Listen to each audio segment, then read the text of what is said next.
Bonjour bien-aimés, je m'apprête comme ça à vous faire mon témoignage sur le baptême du Saint-Esprit pour essayer de motiver. D'aucuns peuvent se poser la question, oui, c'est vrai que c'est important d'avoir le Saint-Esprit, mais c'est pas une chose facile. Comment puis-je faire pour avoir le Saint-Esprit? Donc je vais comme ça vous donner mon témoignage, comment je fais pour qu'aujourd'hui je puisse avoir le parler en langue, pour motiver chacun de nous, celui-là qui n'a pas encore le parler en langue, à parler en langue. Et s'il y a des personnes qui sont motivées, qui ont bien envie de donner leur témoignage, comment ils ont fait pour parler en langue, vous pouvez tout envoyer dans le groupe pour motiver nos frères qui n'ont pas encore bénéficié de cette grâce. Alors, on se retrouve en 2016. 2016, je fréquentais une cellule parce que l'ancienne église où je priais, c'était aux Assemblées de Dieu du Gabon. Et là-bas, chaque fois après les retraites spirituelles, il y avait des cellules qui étaient mises en place pour entretenir la foi et tout. Donc c'est comme ça que la retraite d'abord s'était déroulée en 2015, août 2015, et après, je me rendais à des cellules de prière dans l'église, accompagné des mamans et tout, les anciens de l'église, pour entretenir la foi. Déjà à cette époque-là, en 2016, les gens me demandaient, mais Christopher, pourquoi toi tu parles pas en langue? Parce que c'est une église pentecôtiste où j'étais. Donc là-bas, ils étaient radicaux sur le parler en langue. Les gens me demandaient, mais Christopher, pourquoi tu parles pas en langue? Pourtant tu es assidu, tu es toujours présent. Je disais que moi, je suis baptisé du Saint-Esprit. Donc, une des choses capitales que le Saint-Esprit fait lorsqu'il vient dans ta vie, c'est de te conduire à la repentance. On dit que cet esprit convainc de péché, de justice et de jugement. Il va te convaincre de péché et il va te pousser à te repentir. Après, il te donne une identité. On dit nul ne peut rencontrer Dieu et rester le même. Donc, moi, quand il est venu, il m'a donné plusieurs identités parce qu'il fallait d'abord que je puisse gravir des échelons. Il m'a donné cette identité de Josué parce qu'il m'a emmené à prophétiser sur les vies des gens, on va dire quoi. Il m'a même dit quelque chose de choquant une fois. Saint-Esprit va me dire quelque chose de choquant une fois, que je risque de m'ennuyer avec toi si tu continues dans cette allure, parce qu'en fait, à chaque fois qu'il m'envoyait faire une mission, il me disait peut-être que tu vois cette fille-là, va lui dire d'arrêter de faire ceci, cela, cela. Clair. Et moi, j'étais tu Seigneur, la vie des autres, pardon, je veux pas trop me mêler de la vie des autres et tout. Il m'a dit un jour que si tu continues comme ça, je risque de m'ennuyer avec toi. Et je le voyais dans mon esprit, genre s'asseoir au coin, comme lorsqu'un enfant boude, être assis au coin de la chambre, triste et tout. Ah, mais je prenais mon courage à deux mains et je partais souvent dire, ou lorsqu'il m'envoyait prier pour une personne, je me levais là, je partais imposer les mains et je voyais vraiment des miracles. Il a un esprit de timidité, mais il nous a donné un esprit de force, d'amour, de sagesse. Et en parlant de sagesse, il m'a donné l'identité aussi de Salomon, parce que vraiment j'avais des, je sais pas comment dire, des proverbes qui sortaient même de ma tête, qui me conseillaient, je me conseillais, et j'aimais apprendre des grands, j'aimais rester où je dois apprendre quelque chose, voilà. Et bizarrement, il y a des gens aussi qui venaient auprès de moi me demander des conseils. Il m'a donné un esprit de sagesse, il m'a donné l'identité de Salomon. Après, il va aussi me donner un esprit d'apprentissage. Comme je disais, j'étais passionné en écoutant la parole de Dieu, en lisant la Bible, voilà. Donc il va me donner l'identité de Timothée. Et à chaque fois, je me trouvais dans une saison où il me dit que c'est toi Timothée, voilà. Donc j'aimais apprendre, j'étais dans cette phase de sagesse, de l'obéissance là, un peu, voilà. Et là, il m'identifiait à Timothée. Je leur disais que oui, moi je suis baptisé du Saint-Esprit, mais je sais pas pourquoi, je parle pas en langue, j'ai bien envie de parler en langue comme certains, mais ça n'émane pas de moi, voilà. C'est vrai qu'en ce moment j'étais un peu trop dans la raison, j'étais très rationnel, et voilà, c'était un blocage vraiment pour moi. Donc, l'autre grand frère de l'église me disait, mais essaie même de faire ba, et puis ça va venir, j'ai essayé de faire ba, mais ça ne venait toujours pas. Maintenant, une fois, je me suis rendu à une cellule de prière avec les anciens membres de l'église qui m'aimaient bien. Je suis allé à cette réunion de prière et quelque chose va se passer ce jour-là. Voilà, une maman va vouloir qu'on prie pour la responsable. Elle va mettre une chaise au milieu pour que nous puissions prier pour la responsable de ce comité-là, des mamans de l'église. Cependant, ce jour-là, en priant pour cette maman, une autre des mamans va être poussée par le Saint-Esprit et elle va vouloir que chacun passe à son tour pour qu'on puisse prier pour la personne en question. Et on va faire le tour, et moi j'étais, je pense, l'avant-dernier, où il restait 2 personnes après moi. Donc, je suis passé au milieu et tout à coup j'ai été saisi d'une masse, en fait, et là je vais commencer à sortir des mots en langue. Mais je vais me retenir, je vais dire, mais qu'est-ce qui se passe? Et du coup, je me suis retrouvé dans un coin de la salle, en fait. C'était une toute petite pièce, mais je me suis retrouvé directement dans un coin de la salle, mais j'ai dû commencer à parler, après j'ai eu peur, j'ai dit, qu'est-ce qui m'arrive? Oh, gloire à Dieu. Je me suis retrouvé dans un coin, je pense que là, les moments, parce que je n'étais plus là en moi, j'étais transporté déjà, en fait.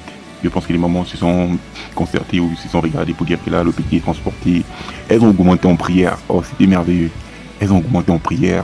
Et je voyais comment je grimpais des grades, en fait. Parce que je commençais avec Baba. Baba, c'est pour dire papa chéri. Je disais Baba. Mais après, ça a commencé à monter. Je parlais maintenant. Et je sentais cette communion-là. Parce que les décrets, en fait, que les mamans qui étaient autour de moi je voyais comme chacune d'elles avait un degré. Et au fur et à mesure, je montais les degrés, jusqu'à même les dépasser en ce moment-là. Et c'est pour dire que l'onction se communique. Le parlant en langue se communique. Toi qui veux parler en langue, il faut te mettre dans des instances de prière, dans des lieux où des personnes prient, sont poussées par l'esprit, où des personnes parlent en langue. Voilà. Donc, et en parlant de communion, avant ces instants-là, il y a d'abord une de mes grandes de l'église, elle était à peine dans la trentaine. Elle brisait l'orgueil en moi, elle brisait l'incrédulité, elle brisait le raisonnement surtout, elle brisait ça.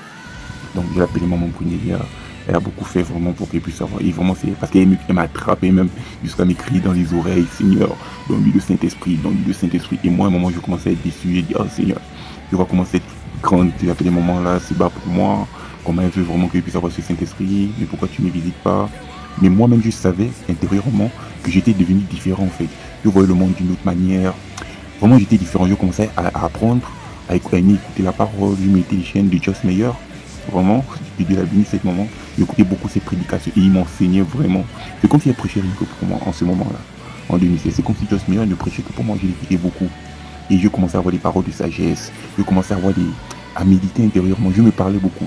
Maintenant en arrivant chez moi, les jours qui ont suivi, je commençais à lire la parole.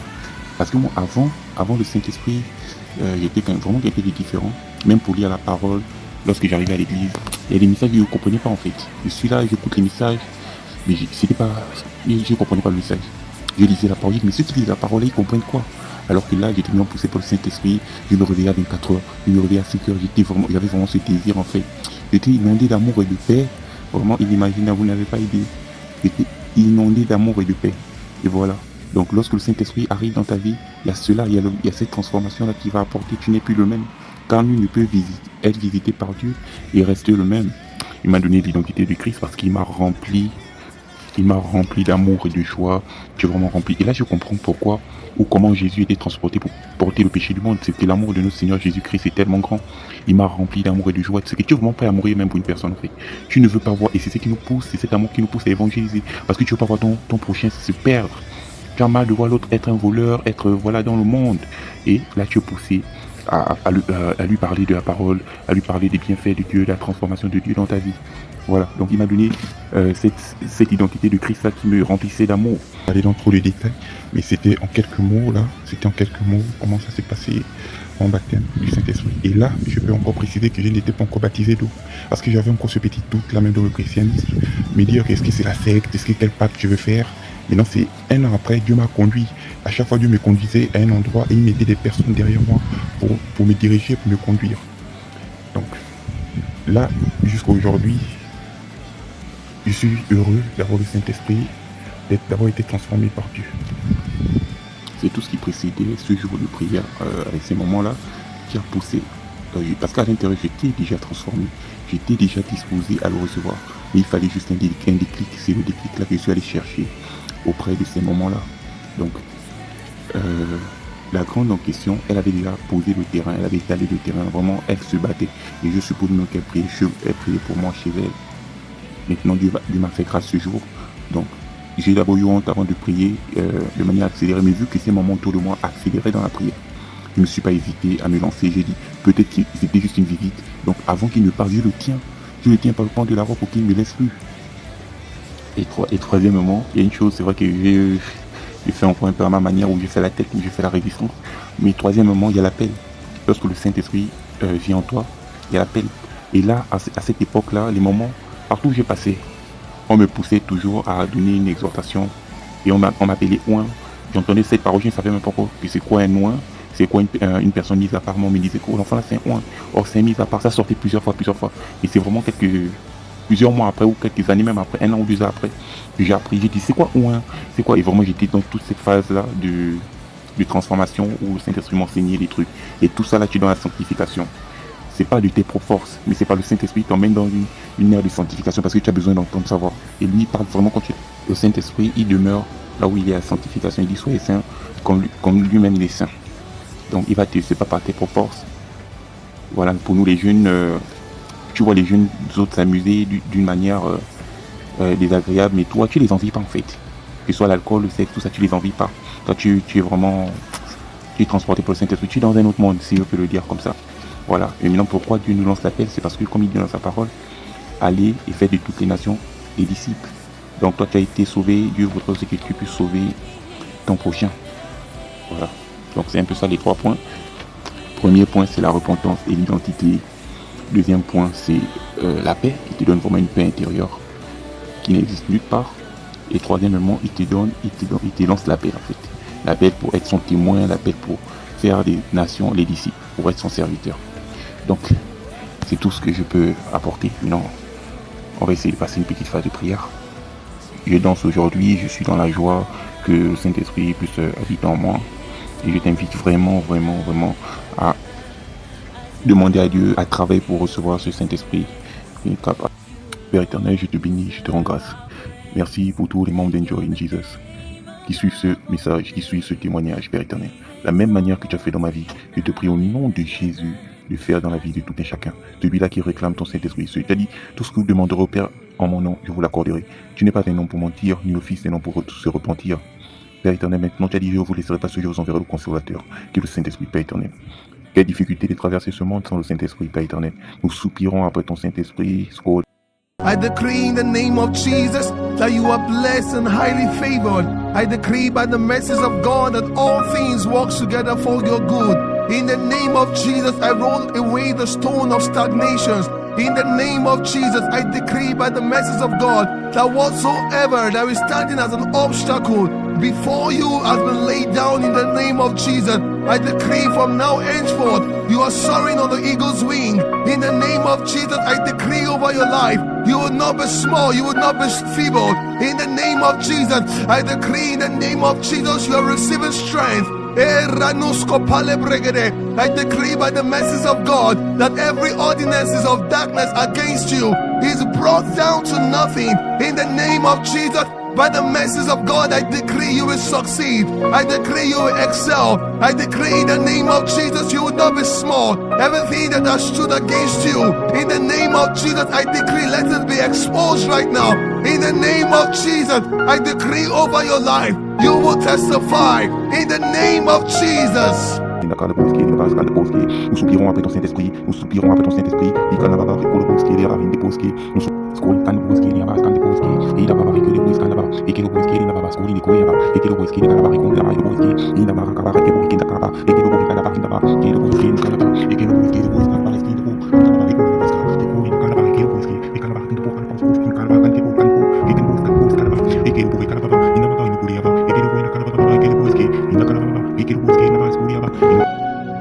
I pray for you this moment. In the name of Jesus, every closed door is made open in the name of Jesus. I decree that every closed door is made open in the name of Jesus. I decree from now henceforth, there is an unlimited supply for you. In the name of Jesus, there is an unlimited supply for you. In the name of Jesus, I decree over your life, you will not see wind, you will not see rain, but in the name of Jesus, oh, let's kapani brekatani bregade, your valley shall be filled with water. In the name of Jesus, I decree over your life by the mercies of God,